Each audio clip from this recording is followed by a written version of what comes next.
네, 우리 책으로는 네, 5쪽입니다. 5쪽. 지난주에 나만 공부했잖아요. 나만 공부했기 때문에 잠깐만 좀 보충하고 그 다음에 계속 설명을 하도록 하겠습니다. 네, 나만 이야기 잠깐만, 여백이다, 혹시 여백이 있으면은, 제가 불러드릴 테니까, 쓰셔도 되고, 아니면 4페이지에다 쓰셔도 되시고요. 지금 우리가 잘하는 것처럼, 이렇게, 나만이 엘리사를 찾아갔잖아요. 나만이 엘리사를 찾아갔는데, 우리가 그런 부분에 대해서는, 이제 엄격하게 말하면, 영적인 행위라고 말하지 않습니다. 이제 엄격하게 말하면.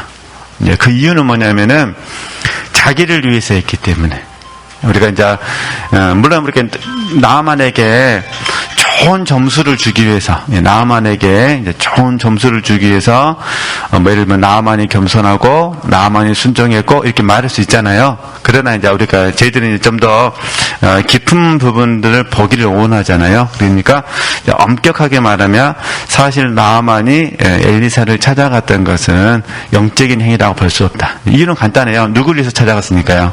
자기를 위해서 찾아갔으니까 그 말입니다. 그러면 진정한 면에서 이제 영적인 행위, 영적인 일은 뭐냐 이제 이렇게 되는 거잖아요. 자, 영적인 일, 그죠? 영적인 일. 진정한 면에서 영적인 일은 늘 배우시고 적용하고 계시는 부분인데 항상 하나님께로부터 나와야 됩니다. 그러니까 영적인 일이 되기 위해서는 반드시 어디서 나와야 돼요? 하나님께로 나와야 되는 게 이제 하나님께서 시작하셔야 돼요.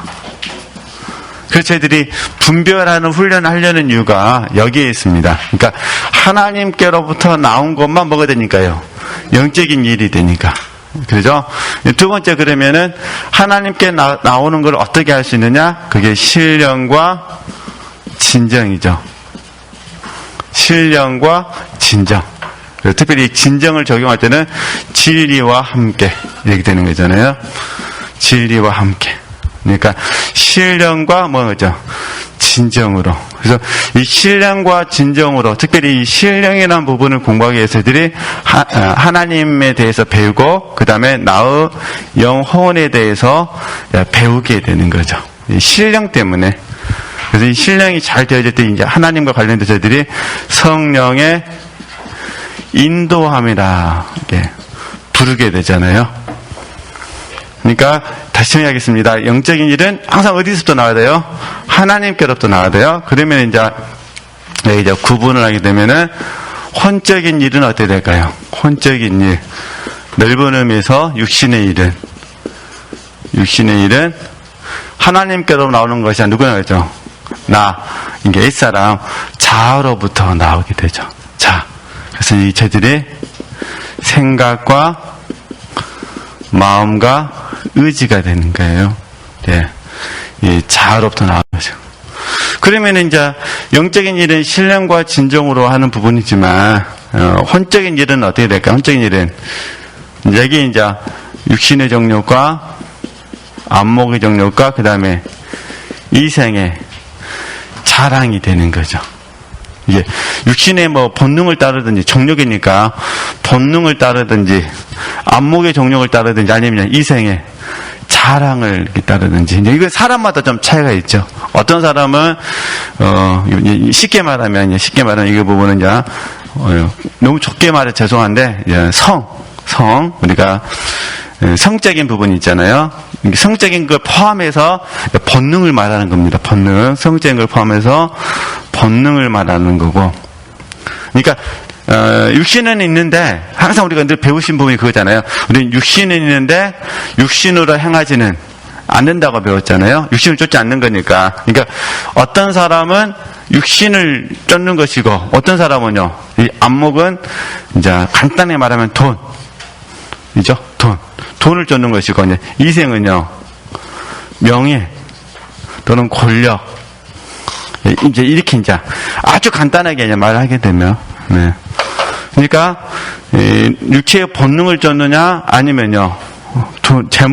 돈을 쫓느냐 아니면 명예를 쫓느냐의 부분이죠. 근데 우리는 그게 아니라 우리는 뭘 쫓는 거죠? 신령과 진정. 그래서 이 진리와 함께 이 부분에 그래서 저희들이 하나님의 말씀 플러스 영적 지식 다 포함해서 이제 진리 안에 집어넣잖아요. 그래서 하나님의 말씀도 공부하고 영적인 지식도 공부하는 건데 주로 이제 성장론에서 공부하는 부분은 말씀 플러스 영적인 지식이죠.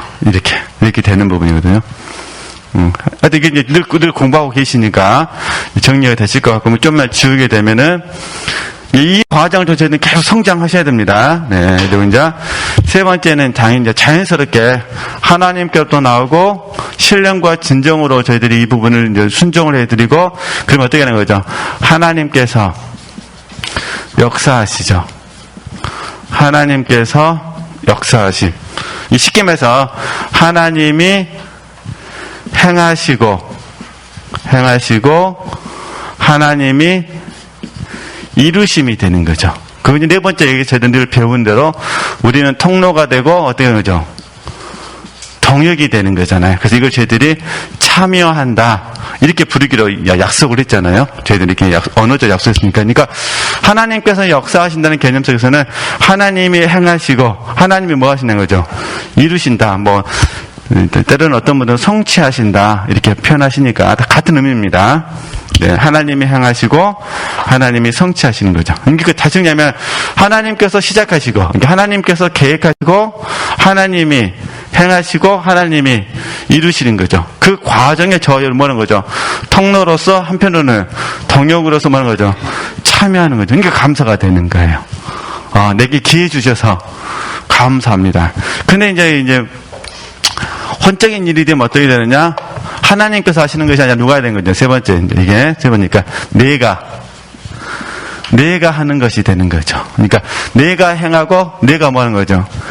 이루는 것이 되는 거죠. 그러니까 이게 너무 힘든 거예요, 이게.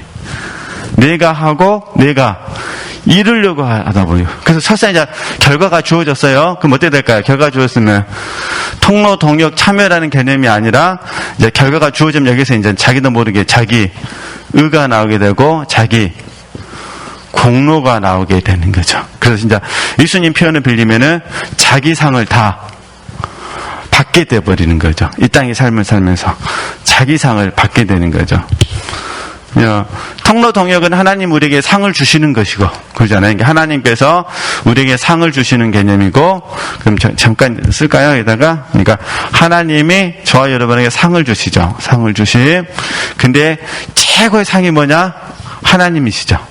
그래서 하나님을 주시고 헌울하게 되면은요 자기 상을 다 받게 되는 거죠. 그러니까 하나님께 받을 상이 없게 되는 것이고 네, 이렇게 저희들이 이제 구분할 수 있다 그런 부분입니다. 근데 이제 저희들 이제 엘리사와 나아만을 공부하면서 지금 엘리사는 영적인 일을 하고 있는 것이고 그렇잖아요. 나아만은 지금 사실은 외형적으로 보기에는 영적인 일인데 사실 영적인 일이 아니죠. 왜냐면은 자아에서 나오고 있는 거잖아요. 내가 살고 싶었잖아요. 하나님을 얻는 데는 관심이 없고 내가 살고 싶어서 이 방법을 선택하게 된 거잖아요. 근데 하나님께서 너무 놀랍게도 나아만에게 은총을 주신 부분이죠. 그러잖아요. 그래서 이제 정리하게 되면은 그 저와 여러분이 겸손이 소중하다. 이게 이제 배우게 되는 거예요. 결과적으로는 왜냐면 겸손하면 하나님이 가까이 하시니까. 그러잖아요. 예. 겸손하면은 하나님이 가까이 하신다는 풀어 설명하면 하나님이 함께 하시니까 이렇게 되는 거잖아요. 그러니까 하나님을 만나려면 반드시 뭐가 있어야 될까요?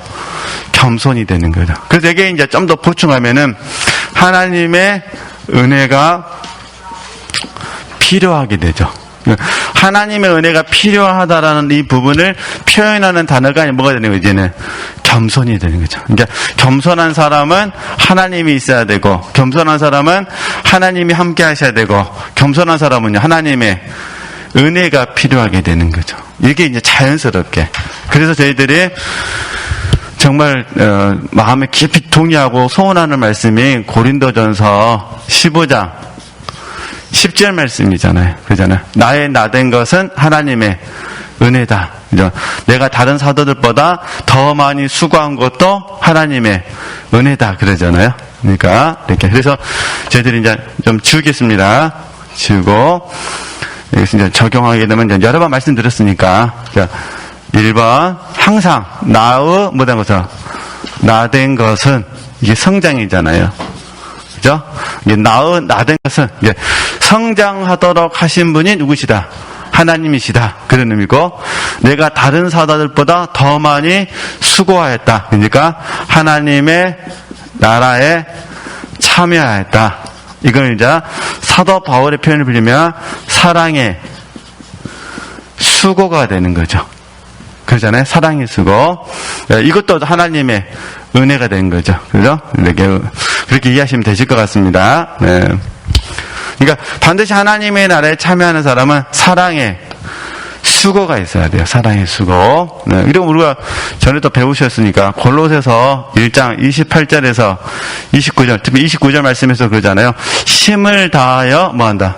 수고한다 그러잖아요. 여기서도 힘을 다하여 수고한다. 이렇게 하잖아요. 그러니까 사랑 자체만 표현할 때는 사랑한다라고 표현하지만, 여기 이제 넓은 의미로 설명하면 이렇게 이해하시면은 도움이 되실 것 같습니다. 네. 그래서 이제, 나만 이야기 하면서 한 번 더 저희들이 이제 복습해 봤습니다. 혼적인 일하고 영적인 일. 이건 원리잖아요. 이 원리를 가지고 저희들의 삶의 현장 속에서 계속해서 이제 적용하는 거죠. 저희들이 영의 기능을 개발하는 훈련을 하는 이유가 여러 가지가 있는데 그 중에 하나가 1번이에요. 1번. 하나님께로부터 나온 걸 내가 알아야 되잖아요. 근데 영의 기능이 개발되지 않으면 모르는 거잖아요. 그렇죠? 그래서 저희들이 여기서 이제 영이 하나님께 깨어 있어야 된다. 이렇게 말씀을 드리는 거예요. 깨어 있어야 된다. 그래서 이전에 배우실 때도 하나님께 나온 걸 내가 영이 깨어서 알아야 되잖아요. 그래서 이 부분을 그냥 기억하겠습니다. 그래서 영적 민감성이다 이렇게 부르게 됐던 거죠. 딱 반응을 하나님이 역사하실 때 그걸 딱 캐치해야 할 수 있어야 돼요. 그러잖아요. 근데 이제 영의 기능은 성장과는 또 별개니까. 그래서 우리가 내 영의 기능을 통해서 하나님께 딱 감각되어졌다 하더라도 성장에 맞춰서 소통을 해야 되잖아요. 그러니까 여기에 나오는 부분이 이제 영적 안목이라든가 또는 영적 지각의 문제가 이제 대두가 되는 거죠. 그러니까 영적인 안목이나 영적인 지각은 상당히 성장과 많이 관련되어 있거든요. 그러니까 영의 기능은 영적으로 어린아이여도 개발할 수 있고 영적으로 성장한 사람도 개발할 수 있습니다. 그죠? 그리고 근데 영적인 안목이나 영적인 지각은 성장해야만 보여집니다. 그리고 이제 그 다음에 한순간에 하나님의 깊은 것을 깨트려 볼 수 있는 능력, 이걸 영적 통찰력이라 그러잖아요. 통찰력. 이것도 사실은 성장과 관련되거든요. 성장하지 않으면은 영적인 안목이나, 그러니까 안목이라는 거는 볼 수 있는 능력이잖아요. 무엇이 소중한지, 무엇이 소중하지 않는지를 볼 수 있는 능력이니까. 그러니까 영적인 안목, 그 다음에 영적인 지각, 그 다음에 영적 통찰력을 우리가 갖추도록 이제 훈련하는 부분이죠. 어찌됐든 이제 기억은 제일 중요하니까. 영적 민감성. 내가 하나님께로 나왔다는 것을 딱 감각되지 않으면은 그 2번, 3번, 4번은 어렵거든요. 그러나 1번이 만약에 잘 되어진다면 좋은 부분이 되는 거죠. 이렇게 아시고, 물론 이제 영적인 일을 이루는 과정 속에서 나를 위하여 하는 것이 아니라 주를 위하여 한다. 뭐 종일 윤리까지 적용할 수도 있는데 그건 이제 또 다음에도 기회 되면은 또 배워보는 시간 갖도록 하겠습니다. 자, 그러면 다시 이제 교재로 돌아가서 5페이지 밑에서 두 번째 줄 보겠습니다. 네. 이처럼 상대방이 누구냐에 따라 곧 상대방이 어떻게 받아들이느냐에 따라 대처하는 방법이 달라집니다. 그래서 진정한 온유와 겸손은 사람 앞에서가 아니라 뭐란 거죠? 하나님 앞에서이기 때문에 우리가 모세의 온유함을 이해할 수 있다. 그런 부분입니다. 네, 이게 전하고 지체들 계속해서 이제 이런 훈련을 하시는 거니까. 사실, 모세가 구스 여인을 아내로 취했을 때, 뭐 잘 아시는 내용이잖아요. 아론하고 미리암 입장에서 봐서는 모세가 온유한 사람이 아닐 수 있다. 그런 부분이에요. 왜냐면 율법하고 안 맞으니까. 근데 모세는 하나님 앞에 온유한 사람이었기 때문에 하나님의 뜻 안에서 구스여인을요, 아내로 받아들이지 않았을까 추측해 볼 수 있다. 그런 부분입니다. 그래서 항상 저희들이 힘든 공과예요. 근데 저나 우리 지들이 한번 힘들지만 이렇게 한번 해보시는 겁니다. 네, 지금 아론하고 미리암 이야기를 잠깐 하게 되면은 간단히만 말씀드릴게요. 이게 아론은 율법을 예표하잖아요. 그러잖아요. 모세는 하나님과 관계됐으니까 이 주제를 보면은 생명이죠, 생명. 모세는 생명을 예표하는 거죠. 왜냐면은 하나님께서 모세에게 구스 여인을 허락하신 거니까. 그러잖아요. 이게 만약에 저와 여러분이 지금 우리가 어떤 문제가 있었을 때 내가 율법을 선택해버리면 여기서 판단이나 시비나 정죄로 갑니다. 그래서 저희들은 오름이라 그러죠. 오름. 근데 오름의 문제로 잘 적용하게 되면 문제는 뭐냐면은 내가 옳다는 것은 이게 이제 잘못 적용됐을 때입니다. 내가 옳다라고 딱 생각이 들게 되면은 그 순간부터 100%가 나와 다른 사람은 다 틀린 게 되는 겁니다. 그래서 오름이란 부분이 무서운 거예요. 그러잖아요. 그러니까 내가 이게 딱 오르면 다른 사람은 다 뭐가 되는 거예요? 다 틀리게 되는 거예요. 그러면서 이 오름이 판단과 시비와 정죄를 가져다니까 이 오름 안에서 이제 작은 것들을 모으는 거예요. 모아서 이 자기의 오름에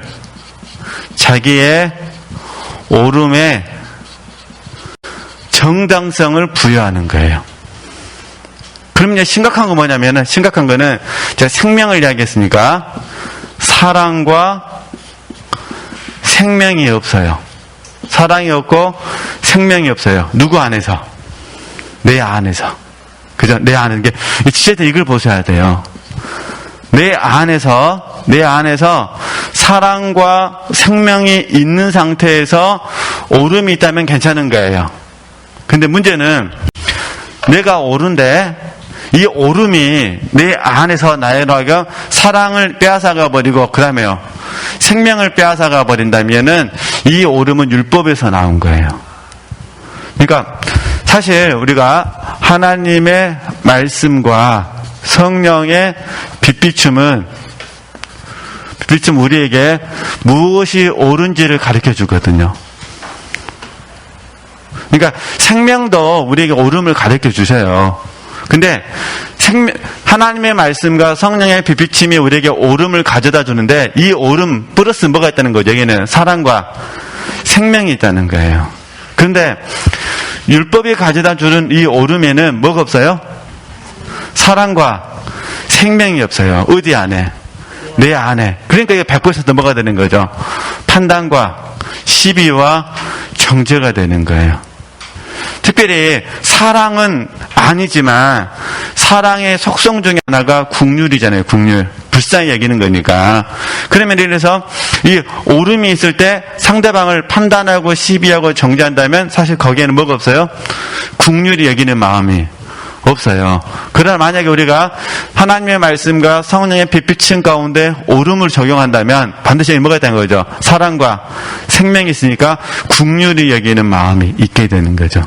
그래서 참 이게 쉬운 공과는 아닌데 한번 이렇게 어쨌든 모세와 아론 이 관계 안에서 바라봤을 때 결국 하나님께서 중재해 주시죠. 그래서 이제 미리암이 문득병에 걸리게 되잖아요. 이렇게 한번 어려운 공과지만 한번 저와 여러분이 배울 수 있었으면 좋겠다. 그 부분을 이제 말씀 제가 드리고 싶었고요. 그럼 이제 계속 보겠습니다. 네. 이거는 죽을 때까지 우리가 적용해야 될 부분이니까, 네, 한번 참고하시면 되실 것 같고요. 그 다음에 제가 이제 우리 16쪽에 보면 어떤 부분이냐면, 변화 과정을 통해서 성장론을 적용하는데, 이 변화 과정 결국 성장과 관련됐거든요. 그 과정 속에서 저희들이 갖춰야 될 덕목이 온유하고 겸손이에요. 근데 온유하고 겸손하기 위해서는 사실은 자아가 파쇄돼야 돼요. 그러니까 자아가 파쇄되어야만 온유하고 뭐가 있다는 거죠? 겸손이 있어요. 그러니까 자아가 파쇄되지 않으면은 온유와 겸손은 있긴 있는데 많이 있지는 않습니다. 그러니까 우리가 계속해서 뭐 하는 거죠? 파쇄하는 훈련하는 겁니다. 그러니까 항상 그렇게 생각하셔야 됩니다. 그러니까 내가 온유하고 겸손이 부족하다 그러면 뭐의 문제로 가셔야 돼요? 자아 발견, 자아 파쇄로 가셔야 돼요. 그래서 온유하고 겸손하면 이게 이런 특징들이 조금씩 나타난다는 거예요. 첫 번째 어떤 특징이 나타나냐? 하나님 앞에 보이시죠? 하나님 앞에 쉽게 뭐라는 거예요? 은혜를 받는다는 거예요. 그러면 자 7번 썼잖아요. 하나님의 말씀과 성령의 빛비침에 대해서 금방 내가 수용할 수 있다는 거예요. 그렇죠? 하나님의 말씀과 성령의 빛비침 앞에 받아들일 수 있다. 그래서 다시 책들하면은 쉽게 은혜를 받는 겁니다. 네, 그러니까 말씀에 대해서도 쉽게 은혜를 받고 혹시 하나님께서 환경을 통해서 말씀하신다면 거기서도 하나님의 은혜를 받고 그런 부분입니다. 그래서 이 말은 하나님 앞에 반응하는 부분이 민첩하고 뭐라는 거죠? 예민하다는 것입니다. 사실 은혜를 쉽게 받는다고 해서 항상 예민한 것은 아닙니다. 하나님은 은혜의 목적이란 공과 속에서 우리를 개별적으로 각각 훈련을 시키시기 때문입니다. 그래서 겸손하고 온유하게 되면 많은 부분에서 하나님께 반응을 하게 됩니다. 쉽게 은혜를 받게 된다. 그래서 몇 가지 예를 들어놨어요. 드라마를 보면서도 하나님께 반응할 수 있고 책을 읽다가도요. 반응할 수 있고 말씀을 들으면서도 반응할 수 있고 소소한 일상 가운데서도 반응할 수도 있고 그 부분도 한번 적용해 보시는 겁니다. 두 번째 참 이것도 굉장히 어려운 공과인데 다른 사람이 나와 함께 있으면 편안함을 느낍니다. 네. 다른 사람이 나와 함께 있으면 편안함을 느낍니다. 근데 지체들이 지체들이 생각했을 때, 내가 저 사람은 온유하고 겸손해라고 생각하면 돼요. 이해되셨죠? 이게 좋은 방법은 아닌데, 한번 머릿속에 두 사람을 생각해 보는 거예요. 온유하고 겸손한 사람, 안 온유하고 안 겸손한 사람. 어느 쪽에 붙고 싶으세요? 그렇죠? 온유하고 겸손한 사람에 붙고 싶죠? 그러니까, 나도 온유하고 겸손한 사람에게 붙고 싶다면, 나도 다른 사람들이 나를 봤을 때도 동일하겠구나. 그러면 내가 온유하고 겸손하면 다른 사람이 나한테 붙겠구나. 이렇게 생각하시면 좋겠다. 그런 부분입니다. 저것들을 교만해가지고 나한테 안 온다. 이러면 안 됩니다. 그렇게 적용하시면 안 돼요. 네. 다시. 네, 쉽게 말하면 둘째 읽어보겠습니다. 다른 사람이 나와 함께 있으면 편안해집니다. 이것은 영의 문제입니다. 서로 뭐란 거죠? 서로 발을 씻기는 삶입니다. 영적 봉사입니다. 이것은 자연스러운 생명의 역사입니다. 그래서 우리는 이를 생명의 전이라 부른다 했잖아요. 그래서 우리는 때때로 성령의 역사로 말미암아 어떤 일을 도울 수 있습니다. 이런 경우는 하나님이 집중적으로 우리를 사역자로서 훈련하실 때, 피곤한 사람을 붙이신 거예요. 그런데 이때는 상대방의 피곤함과 고난이 나에게 영향을 미친다는 거예요. 그러니까 다시 잘 이해해 주셔야 돼요. 어떤 사람하고는 교제를 함으로 말미암아 내 영이 막 소생하는 걸 느끼는 거예요. 근데 어떤 사람하고 교제하면 내 생명이 그 사람이 뭐라는 거죠? 전이 되기 때문에 나는 점점 메말라간다. 그 의미를 설명드리는 거예요. 그래서 혹시 이럴 때 우리는 그런데 이런 경우는 상대방의 피곤함과 고난이 나에게 영향을 미치기 때문에 우리도 뭐라는 거죠? 힘이 될 수 있다는 거예요. 그래서 잔느경은 영적 지도자의 마음을 나그네가 모든 쓰레기를 다 훌훌 벗어버리고 다음날 편안하게 떠나는 여관집으로 비유한 거예요. 이해되시겠죠? 이게 저와 여러분이 좋은 지도자가 되려면 뭘 잘하셔야 돼요? 내 마음이 지금 쓰레기통이라고. 그래서 이걸 잘 주님 앞에 비우는 훈련을 해주셔야 돼요. 근데 너무 순진하게 생각하셔가지고 나한테는 이런 건 없고 수냄 여인 같은 사람만 있을 것이다 생각하면 나중에 큰일 납니다. 이제 그러니까 수냄 여인 같은 사람도 있고 이해되시겠죠? 또 한편으로는 나를 너무 힘들게 하는 사람도 있다, 그런 부분입니다. 그래서 잔느 기용은 이렇게 표현을 했어요. 자기의 이 영적 사역에 대해서 여관집처럼 비유했거든요. 그러므로 영적 지도자는 반드시 누가 있어야 돼요? 멘토가 있어야 돼요. 그래서 그 멘토에게 가서 여관집 같은 자기 자신을요 도와달라고 부탁을 해야 돼요. 그죠? 또 한편으로 영적 지도자는 반드시 홀로 있는 시간이 필요합니다. 주님과 함께 홀로 있는 시간. 이때 마음을 깨끗이 뭐라는 거죠? 정리해야 또다시 다른 사람들을 도와줄 수 있기 때문이다. 그래서 이 부분은 잘 한번 이제 추후에 좋은 지도자로 세워지실 때 잘 한번 적용해 볼 수 있으셨으면 좋겠습니다. 주님께 가야 돼요. 주님께 가지 않으면 안 됩니다. 이제 제일 중요한 건 누구한테 가셔야 돼요? 주님께. 주님께 가셔서 이렇게 기도하셔야 돼요.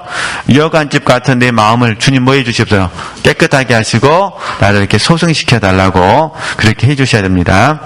세 번째, 꼭 그런 것은 아니지만 이건 그런 건 아닙니다. 뜨거운 눈물이 있을 수가 있어요. 감격이죠, 감격. 그러니까 하나님과 나 사이에 감격이 많아지게 된다는 거예요. 감격. 사실 말씀 가운데서 감격을 받는 것이 이제 제일 좋죠. 때로는 환경 가운데서 감격, 감동을 받기도 하고. 어찌됐든 저 여러분이 오랫동안 훈련함으로 말미암아 환경과 충돌이 점점 줄어들고 계시잖아요. 그러시죠?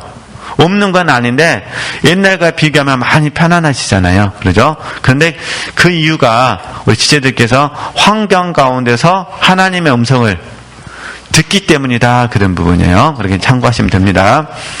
그 다음에 이제 7절에 가서요. 대신 그러니까 항상 우리가 이게 반복된 훈련인데 육체를 가지고 있어요. 그렇죠? 우리 육체가 있기 때문에 영향은 받어요. 그러나 뭘 당해서는 않는 거죠? 지배당하지는 않는다. 휘둘림 당하지는 않는다.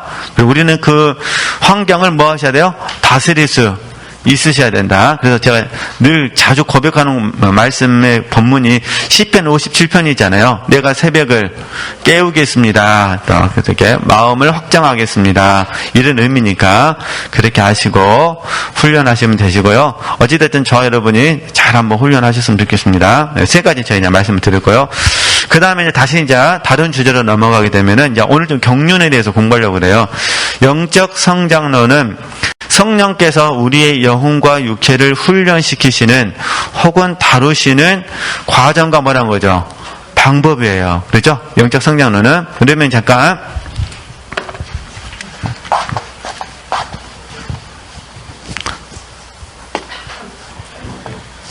그러니까 영적 성장론의 주체는 삼위일체 하나님이고 좋게 말할 때는 성령이라고 말하거든요. 성령께서는 목적을 가지고 계세요. 목적. 그죠? 이게 지금 이제 성장의 목적이죠. 그죠? 예, 사람마다 다 다르잖아요. 용도가 다르니까. 예. 성령께서는 그 목적을 갖고 계시고 이 목적 안에서 어떻게 하시냐? 저와 여러분을 훈련하시고 연단하시는 거예요. 그 목적 안에서. 그 때로는 계시하시고 우리를 인도하시는 거예요. 그러니까 성장의 목적이 중요하고 그 목적 안에서 뭐라는 거죠? 훈련하시고 연단하시고 또 한편으로는요 계시하시고 인도하신다는 거예요. 이렇게 하시는. 그래서 최종적으로 뭘 하시냐? 하나님의 뜻이 나를 통해서 이루어지게 하시죠. 최종적으로. 그래서 이걸 통틀어서 뭐라 부르냐? 하나님의 경륜이라 부르는 거예요. 그러니까 성령께서 목적을 갖고 계시고 그 목적 안에서 우리를 훈련하고 연단하시고 그 다음에 계시하시고 인도하시는 겁니다. 그리고 그 결과가 어떻게 나오죠? 하나님께서 당신의 뜻을 나를 통해서 하는 거죠. 이루어지게 하시는 거죠. 이것을 저희들이 볼 수 있는 걸 경륜이라고 부르는 거예요. 그래서 유인물 하나 드렸어요. 그 유인물 한번 봐보시겠어요? 유인물. 그 경륜 보이시죠? 이거 그냥 제가 좀 이렇게 인터넷에서 검색해가지고 좀 이 양 설명할 거 좀 자세히 좀 설명했는데 다 하실 필요는 없으시고 그냥 칠판에 써진 대로만 보시면 돼요. 없으세요? 여기 하나. 네. 일단 이거 한 장이 돼 있고 또 잠깐만요. 그때 지난주 좀 요분이 있었거든요. 네. 일단 좀 더 드릴게요. 네, 일단은 네, 지금 찾고 있으니까 지난주 좀 남은 거 있어서 네. 그러니까 그 제가 유인물을 드리고 그 사이에다 꽂아놓으라고 그랬잖아요. 이건 이제 따로 메모하지 않게 하려고 한 부분이거든요. 근데 가장 간단하게 말씀드리면 보겠습니다. 네, 그 경륜. 네, 일단 좀 같이 좀 보시면 되시고요. 네, 예, 경륜. 경륜이란 신의 계획 안에서, 그러니까 하나님의 계획 안에서 하나님의 뜻을 이루기 위한 하나님의 뭐라는 거죠? 역사예요, 역사. 그죠? 신학적으로는 하나님의 거룩하신 뜻과 다스림과 관련해 세상 만물의 운행과 질서를 주장하시고 온 역사를 주장하시고 온 역사를 주관하시며 인간 구원의 계획과 실행 등에 관여하시는 하나님의 거룩한 역사를 경륜이라 부른다 이런 부분이에요. 경륜. 그래서 여러분은 이 경륜을 무엇으로 받느냐? 믿음으로 받아요. 믿음. 그리고 이제 뭐 하냐? 이 믿음을 따라서 하나님의 경륜의 역사를 학습하고 또 하나님 은혜 안에서 체험하게 되는 거죠.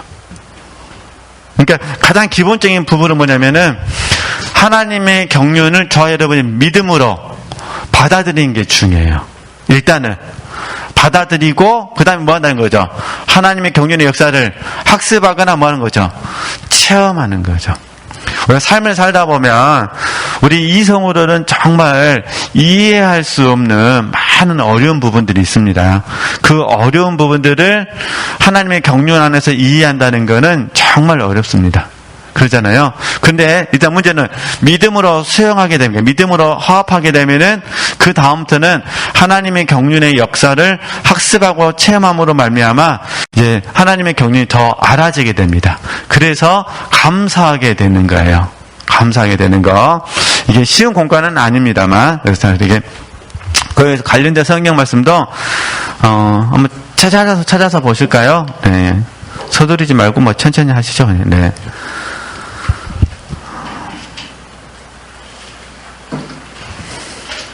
네, 에베소서 말씀부터 천천히 한번 찾아서 보도록 하겠습니다. 네.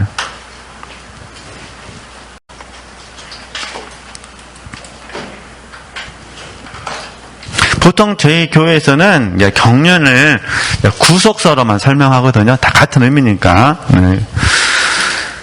에베소서 1장 9절 말씀 보겠습니다. 에베소서 공부하는 시간이니까 제가 잠깐만 이렇게 좀 보충 설명해 드리는 거예요. 네. 에베소서 1장 9절 말씀 보시면 그러잖아요. 그 뜻의 비밀을 우리에게 알리셨으니 곧 그 기쁘심을 따라 그리스도 안에서 때가 찬 뭐라는 거죠? 경륜을 위하여 예정하신 것이니 여기에 경륜이란 말이 나오잖아요. 그렇게. 네. 그 다음에 골로새서 말씀 보실까요? 네. 골로새서 1장 25절 말씀.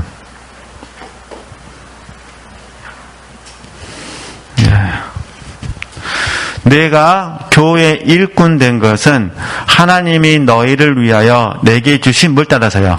경륜을 따라 하나님의 말씀을 한 거죠. 이루려 함이니라. 지금 이렇게 표현했잖아요. 그 다음에 디모데전서 1장 4절 말씀.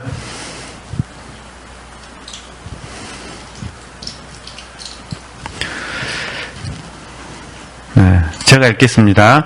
신화와 끝없는 족보에 창념치 말게 하려 합니다. 이런 것은 믿음 안에 있는 하나님의 경륜을 이름보다 도리어 뭐라는 거죠? 변론을 내는 것이라. 지금 경륜 나왔잖아요. 그렇죠? 그러니까 다시 간단하게 제가 말씀드리는 거예요. 그러니까 성령께서 우리를 당신의 경륜 안에서 훈련하십니다. 그러니까 성령께서 성장의 목적을 갖고 계셔요. 성장의 목적. 우리는 이게 구속사로 보니까 주관적인 구속사, 객관적인 구속사가 되는 거잖아요. 성장의 목적을 갖고 계시고 그 목적 안에서 우리가 다 소명이 다르잖아요. 어떤 사람은 가르치고 양육하고 어떤 사람은 치유하고 양육하고 어떤 사람은 뭐 다스리고 다 다르니까 그러니까 각 사람의 소명에 따라서 성령께서 뭐 하시는 거죠? 훈련하고 연단하시거나 아니면 계시하시고 인도하시는 거죠. 그죠? 그 결과적으로 어떻게 하느냐? 하나님의 뜻이 나를 통해서 뭐라는 거죠?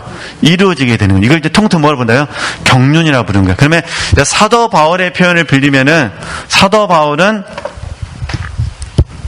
하나님의 경륜이 언제 이루어졌냐? 시작이 물론 답은 창세 전입니다. 그러나 이제 1번 그러니까 답은 창세 전이고 직접적인 체험은 다메섹 도상입니다. 다메섹 도상에서 이루어지게 되는 거죠. 이때 이제 하나님의 목적을 사도 바울이 만나게 되니까 그럼 이제 우리도 마찬가지입니다. 우리도 하나님의 경륜을 지금 저희들이 지금 믿고 있잖아요. 믿고 지금 계속 뭐하냐? 하나님의 경륜의 역사를 지금 우리가 영성 훈련을 통해서 학습하고 있어요. 그리고 지금 부분적으로 뭐하고 계시는 거예요, 지금? 체험하고 계시는 거잖아요. 그래서 지금, 현재 내 입장에서 봤을 때, 이만큼 살아보니까, 정말로 나에게 소중한 것은 누구밖에 없더라? 예수 그리스도밖에 없더라. 고백이 되는 거잖아요. 예수 그리스도밖에 없다고 생각하니까 맞아 내가 지금 부자 아니어서 감사하고 할렐루야 이렇게 되는 거예요. 이게 되시죠? 내가 지금 이만큼 살아보니까 누구밖에 없어요? 예수 그리스도밖에 없는데 만약에 내가 지금 부자가 돼가지고 예수님 안 믿고 가서 그냥 이렇게 어디 유럽이나 여행이나 하고 다니고 있고 만약에 그런다면 얼마나 내 인생이 뭐 될까요? 불쌍하겠어요. 할렐루야. 그러니까 경륜 안에서 보니까 지금 내가 가난해도 감사가 되는 거예요. 하나님이 나를 뭐 하셨습니까?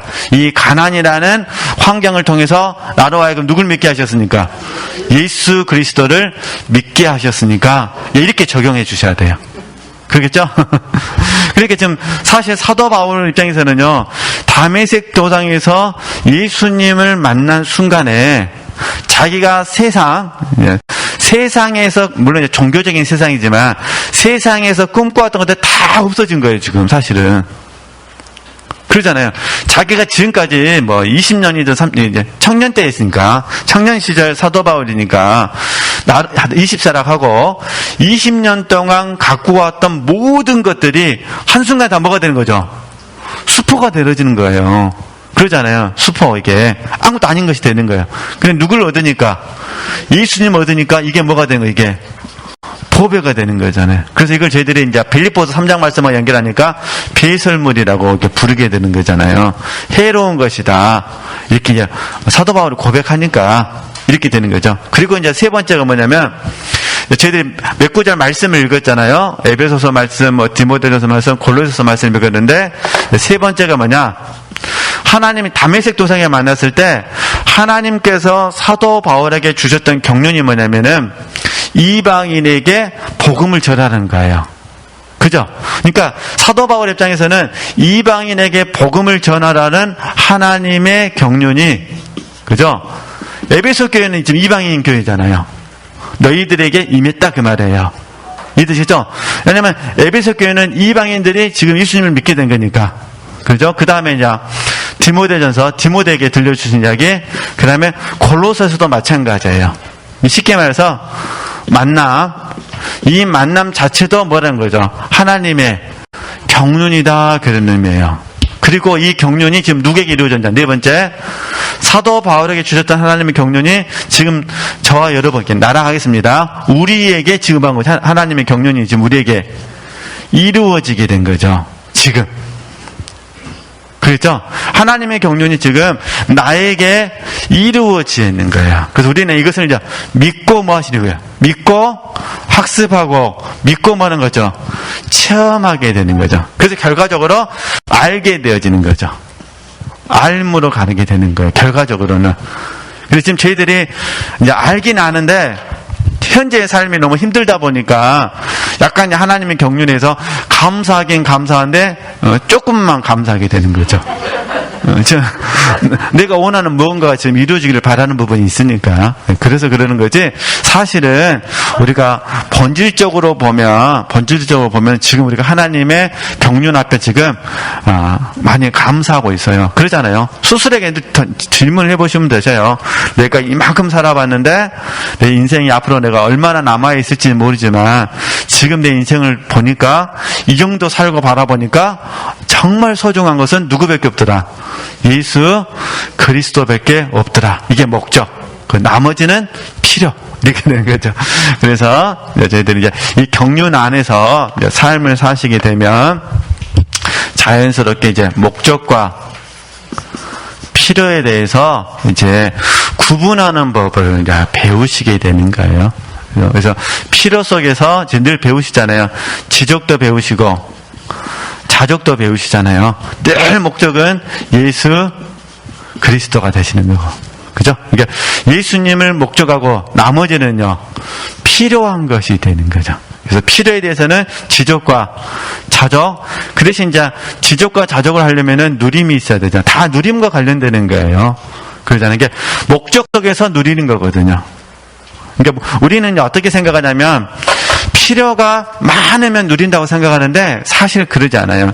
필요가 많아서 누리는 것이 아니라 목적 속에서 뭐 하는 거죠? 누리는데 이 목적 가운데 누리는 이 과정 속에서 필요한 부분이 있으면 좀 더 혜택을 보는 것에 불과하죠. 좀 더 혜택을 보는 것에 불과하지 사실은 이 필요한 것 때문에 절대 누리는 건 아니거든요. 근데 사실 우리가 이 좋은 예수님을 만나는 이 과정 속에서 우리가 지적과 자족을 배우지 못한다면 그런 말씀들이 이해가 안 되는 거죠.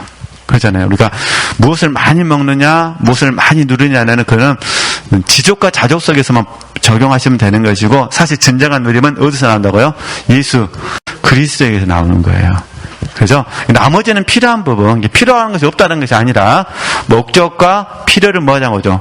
구분하자. 근데 사도 바울은 목적과 필요를 정확하게 구분하셨기 때문에 하나님의 경륜 안에서 복음을 부끄러워하지 아니했죠.